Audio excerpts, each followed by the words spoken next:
An Illinois mayor is getting national attention for the way that she's spending taxpayer dollars. WGN Investigates has learned South suburban politician Tiffany Henyard has lost another key ally. Until recently, Henyard enjoyed near unanimous support on the Dolton Township Board, but now trustee Carmen Carlisle says after trusting Henyard and remaining silent, she will be a whistleblower against Henyard. As information that indicates the FBI has launched an investigation into controversial Dolton mayor and Thornton Township supervisor. The FBI's most recent shocking discovery, in which they raided Tiffany Henyard's home and found millions of dollars hidden away like some blockbuster heist, is not just a story about a small-town mayor. It's a full-fledged saga of living rich on taxpayer monies. Her town has been sinking into financial quicksand, and she proudly flaunted her super mayor title. She has some serious explaining to do. Imagine lavish vacations, endless designer shopping, and a jaw-dropping $500,000 driveway for her mother. The FBI didn't just find a little extra spending money to get out of this one, but it looks like Dolton's super mayor might need more than just a fancy title to get out of it. You have to go back in time and see how she even got to the top in the first place to truly understand why Henyard's fall was so significant. As you might expect, it was funded by taxpayers. Henyard has been living it up like she's Dolton's equivalent of the Kardashians. Burden of debt totaling $3. In addition to being the mayor of Dolton, Tiffany Henyard was also the supervisor of Thornton Township, earning a cool $200,000 a year.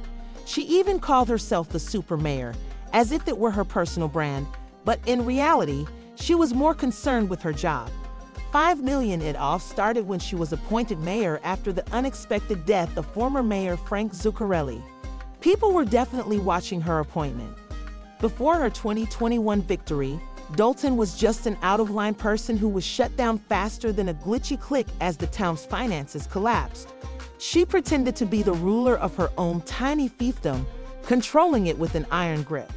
Her ascent to power felt more like a movie plot than leading it, and her fans were captivated. Her reign has been filled with scandal, with people accusing her of abusing her position. The first big red flag is that she is out there saying she is all about fixing the FBI's most recent shocking discovery, which was that millions of dollars are hidden away in Tiffany Henyard's home like some blockbuster heist.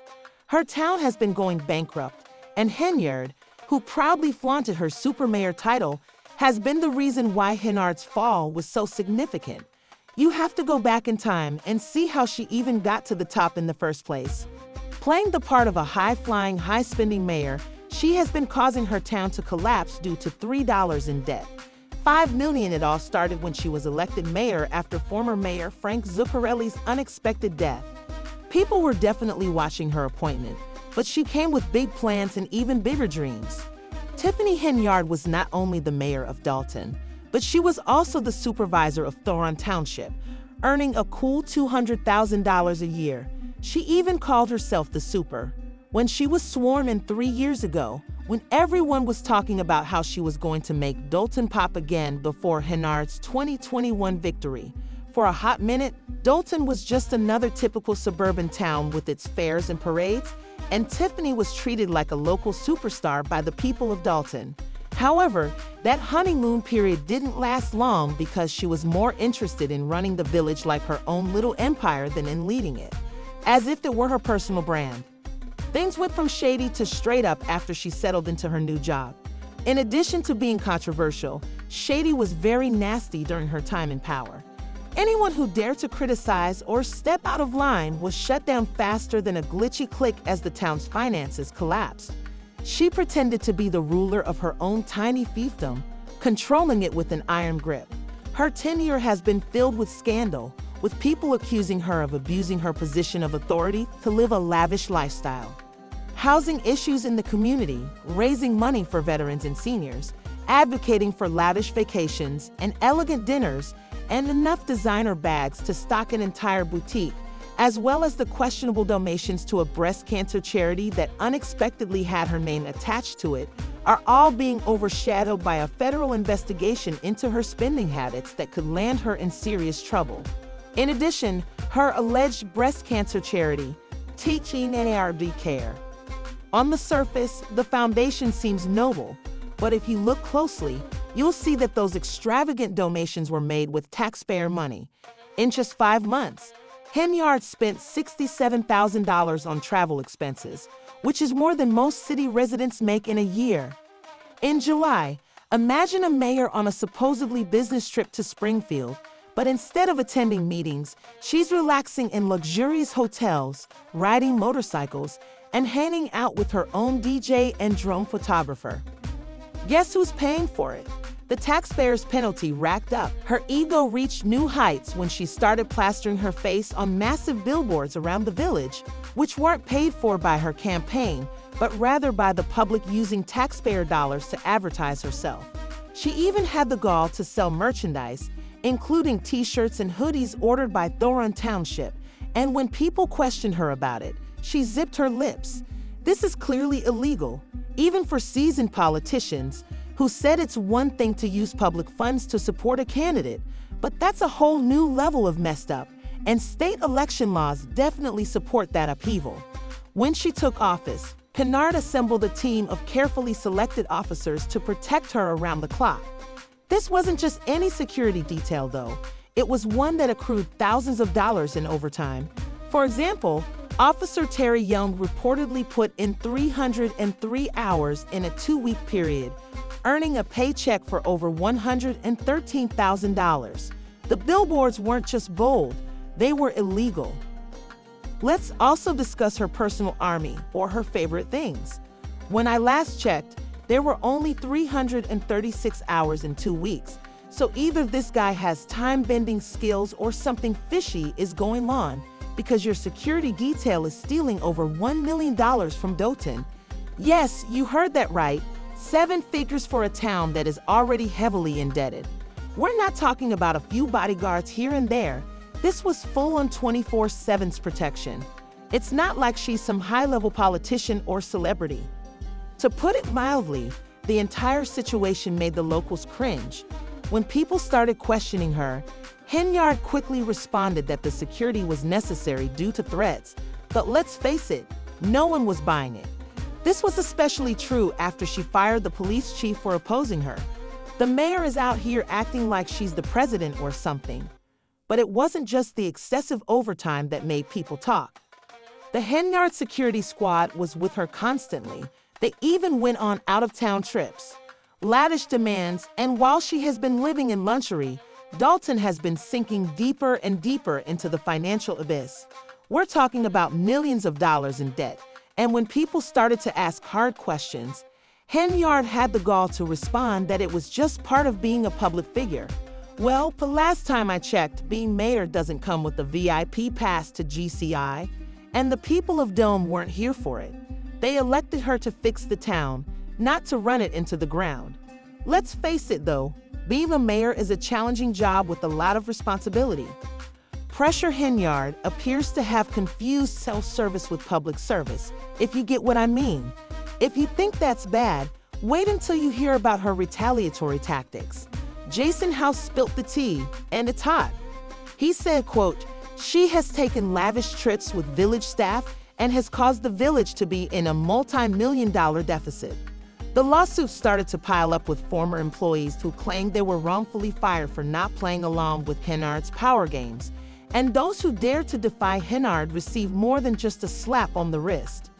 Full force of her anger, whether it was through the denial of business licenses or the firing of employees who refused to spy on her enemies or uncover dirt.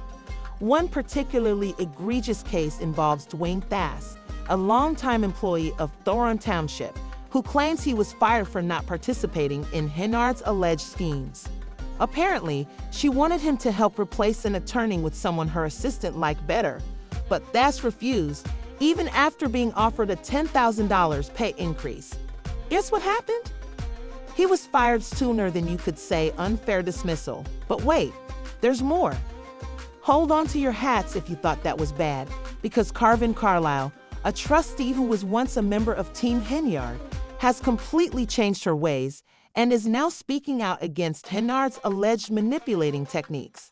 I believe that there are many more victims who have been mistreated or retaliated against by Henyard, but have not yet spoken out.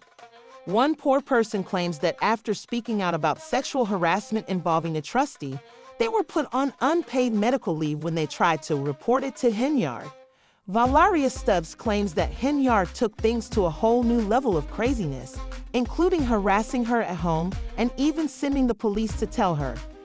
The city has even joined the lawsuit party with Felina Dukes, Henyard's former secretary, who claims she was sexually assaulted while on a taxpayer-funded trip. When she told Henyard about it, you guessed it, there was more retaliation.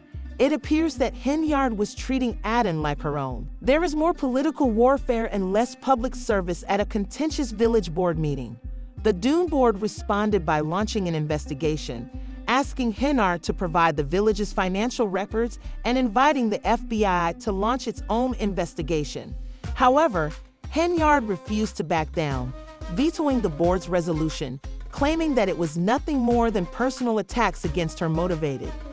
Even though she insisted on her innocence, the statistics speak for themselves while Henyard is busy blaming everyone but herself. Others are pointing fingers back at her, which is where things get really sticky. The village is facing a $2 million deficit with hundreds of thousands of dollars outstanding for street paving and tree trimming services. She stood her ground against biased narratives, declaring that her community was being attacked and that she would fight back against what she called a smear campaign. We are all expected to keep an eye on our spending. You know how quickly things can go wrong when a town doesn't balance its books for years, and that's exactly what happened in Dolton. Since 2021, there have been no annual audits, no oversight, just a free-for-all with taxpayer money. But don't worry, the cavalry is coming by cavalry. I mean former Chicago Mayor Lori Lightfoot, who has been called in to look into Henyard spending. I can assure you that Lightfoot isn't playing around. She has been thoroughly investigating the situation. And she found something that would make your head spin. Yes, there is a $3. As if this Dolton drama couldn't get any more absurd, messier Henyards are going all out. Instead of accepting responsibility for her actions, she is blaming her former right-hand guy, Keith. The police department's expenditures have left Dune's bank account as empty as a shopping mall on Christmas morning, and it has increased by 21%. It looks like someone has been writing blank checks everywhere.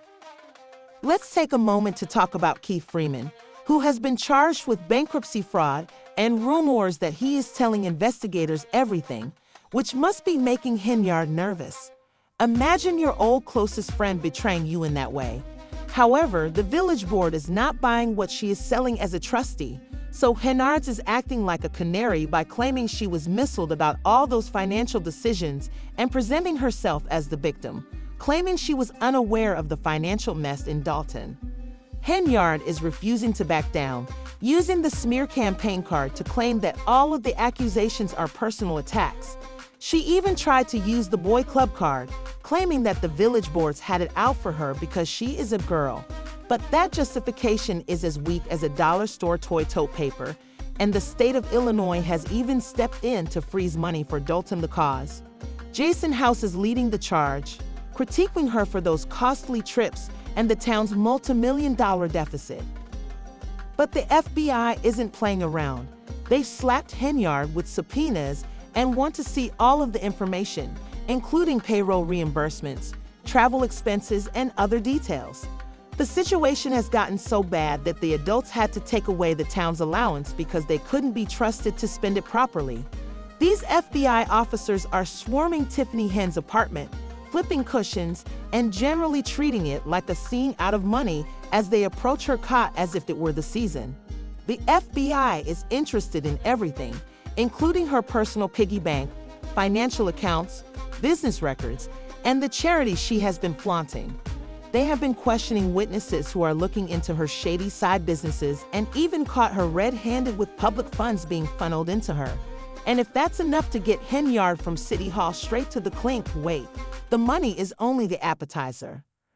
You may be wondering why it matters that she has some cash stashed away, but the truth is that when you're a public official, every dollar must be legitimate. Freeman wasn't just any aide. He was Henyard's R or die, the person who knew all of her secrets. Now that the heat is on, Henyard is trying to discredit him by saying that he didn't know anything about it. This is in addition to the fact that they searched everywhere, including her Amazon shopping cart and the electronic surveillance system. What comes next for Dolton is that they need a clean house, which means getting rid of all bad actors and making sure that this kind of financial mismanagement never happens again. Henyard isn't backing down and is trying to win re-election as the supervisor of Thornton Township, depending on her older supporters to keep her afloat. However, with the FBI pursuing her in scandal after scandal that blows up, it's only a matter of time until her entire operation falls apart. The FBI is targeting her entire squad, cutting off state funding, and the feds are looking into it. Do you think they could have done more to stop Tiffany Henyard before she ruined everything? Please share your thoughts below, and don't forget to watch our next video for more juicy details. Music Dune needs new leadership that can balance the books without treating the town's bank account like your personal piggy bank. The mayor is caught in the act, and it's hard to trust the next person who steps up.